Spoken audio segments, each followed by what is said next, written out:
एक अत्यंत विशेष हरे कृष्णा भाद्रपद मास में आती है एक अत्यंत विशेष एकादशी तिथि जो भगवान श्री विष्णु को अत्यंत प्रिय है और इस एकादशी का नाम है अजा एकादशी।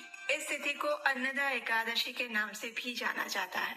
तो चलिए चातुर्मास की इस अत्यंत पवित्र और परम मंगलमयी अजा एकादशी की कथा का श्रवण करते हैं।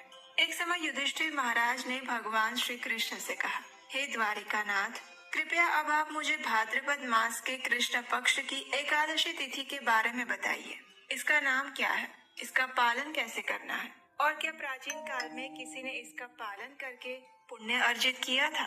तो इसका उत्तर देते हुए भगवान श्री कृष्ण कहते हैं, हे राजन, भाद्रपद मास के कृष्ण पक्ष में आने वाली एकादशी का नाम है अजा एकादशी। इस एकादशी व्रत करने से सभी पाप नष्ट हो जाते हैं। जो मनुष्य इस एकादशी तिथि के दिन पूर्ण श्रद्धा और भक्ति भाव से भगवान श्री केशव की पूजा करके उन्हें अपना ये व्रत अर्पित करता है, उसके पूर्व और वर्तमान जन्म के सभी पापों का नाश हो जाता है। और इस विषय में एक प्राचीन इतिहास भी आता है, ध्यान पूर्वक सुनो।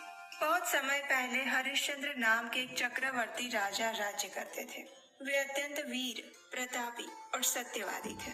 उन्होंने किसी अज्ञात कर्म या फिर प्रतिज्ञा के कारण अपने राज्य को त्याग दिया था।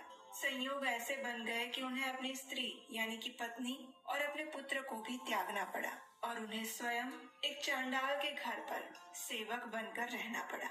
वे चांडाल के घर पर रहकर भी कर के रूप में मृत्यु के समय उठाया जाने वाला वस्त्र आदि लेने का काम करते थे। लेकिन इतने आपत्ति के समय में भी उन्होंने कभी भी सत्य को नहीं त्यागा था। वे सत्यवादी थे। कठिन से कठिन परिस्थिति में भी अपने सत्य प्रतिज्ञ व्रत का पालन करते थे और इस प्रकार करते हुए अनेक वर्ष बीत गए। प्रायः उन्हें अपने इस कर्म पर बड़ा दुख होता रहता और उससे मुक्ति प्राप्त करने के लिए वे विभिन्न उपाय ढूंढते रहते। उन्हें हर समय यही चिंता रहती थी कि आखिर वे क्या करें, किस प्रकार पुनः अपनी लुप्त संपत्ति और अपने परिवार से पुनर्मिलन हो सके। इस प्रकार एक दिन वो चिंता में मग्न बैठे हुए थे। उस समय राजा के पास गौतम ऋषि आए। राजा ने उन्हें देखकर अत्यंत विनम्रता से प्रणाम किया और हाथ जोड़कर अपना संपूर्ण दुख वृत्तांत कह सुनाया।